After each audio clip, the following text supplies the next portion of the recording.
Hi everyone, welcome back to Phone Transformer.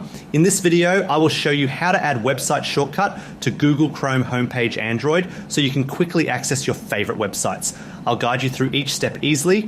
Now let's get started. Step 1, open Google Chrome on your phone. This is the browser where you will create the shortcut for faster access to your favorite website. Step 2, a shortcut panel appears in the middle of the screen. This panel shows quick links to frequently visited websites and allows easy management. Step 3, swipe left from right on the shortcut panel. This lets you see more options and the area where you can add new shortcuts. Step 4, at the end, tap Add New or the plus icon.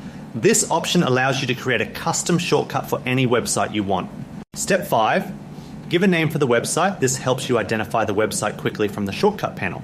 Step 6, enter the URL address of the website. This tells Chrome exactly which website to open when you tap the shortcut.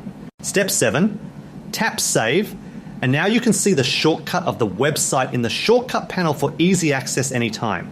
Thanks for watching, and don't forget to subscribe to Phone Transformer for more helpful Android tips and tutorials.